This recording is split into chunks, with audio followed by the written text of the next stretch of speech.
Richard Ochieng okite guku thibitari-ini nene ya Nakuru kurora mwari wa nyina urari bathi-ini iria iragire na mutino mwena wa Migaa.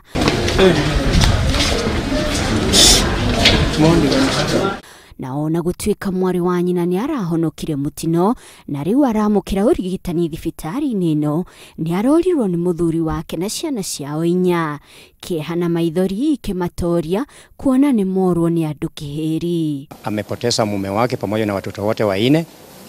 Yeye peke yake ndio amesurvive na bado ndio sasa tumemwona kama ndio ametoka kwa x-ray, ameumia sehemu za miguu na kifua. Sasa yeye amebaki tu hivyo. Which sasa hana chochote. Kuratuika ati family iyo irathiite mwena wa Githumo gukungwira thigũkũ na marari cokero-ini riao mwena wa Nairobi. Sasa walikuwa wanarejea maana bwana yake alikuwa aingie kazi labda tarehe 2.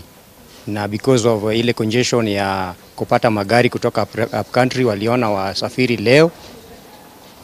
Jana hiyo sasa wafungue mwaka Nairobi na aende kazi tarehe 2. Shadrack Otieno na kiari mihango-ini ya gutungatira mutumia wake uria uragurarire mutino-ini uyu.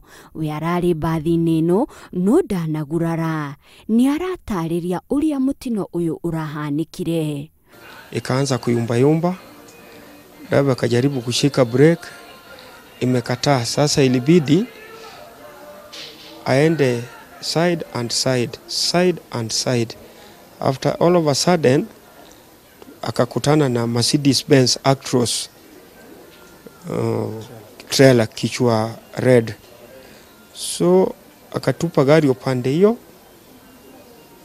ndio akaingiana na hiyo trailer head condition. Alikuwa anapita bumps bila hata kujua yani. Sijakuwa naona mashidi ilikuwaje. Juu hiyo time watu walikuwa na complain wanamwambia ujue umebeba watu, hujabeba wanyama. Lakini alikuwa don't care. Kuringana na aria marahonokire mutino uyu, bathi iyo irari na mathina matiganite. Ilipiga tu bumps na nguvu. All of a sudden kisonga mbele hiyo clutch ikaanza kutoa moshi kwa gari.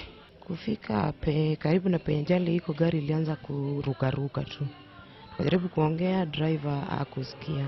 Saa kidogo ikaanza kuyumba kuacha barabara. Hapo ilikuwa saa 8:40 hivi. 1 hour haikuisha ndio gari ikaanguka hivyo. Aige makiuga ona ni mararugamitio nyambo-ini cia borithi kilomita nini tu mbere ya mutino uhanikite, no borithi tinaingira guthurima wagiriru wayo kuona ati ona matawa ma thiini matirakanaga. Wakauliza konda, hii gari ina shida gani? Mbona hamtaki kufungua mlango? Kondakta kujibu. Driver kamwambia ati hii gari iko na shida hapo kwa hiyo mlango, so haiwezi fungulika. Aria makomete thibitari-ini ya Nakuru kuratuika aige mari na ngurara cia kunikanga na ndihangio ingi. They are very sick, critical, broken, they are having fractures, so they are being seen by the doctors. They'll be taken to theater, but they are out of danger. Mwigana wa aria makuite riu ukinyite andu makiria ma 35. I've lost 3 relatives, my uncle, my cousin and my nephew. Handu-ini ha Inooro TV njitagwo Monica Kaguni.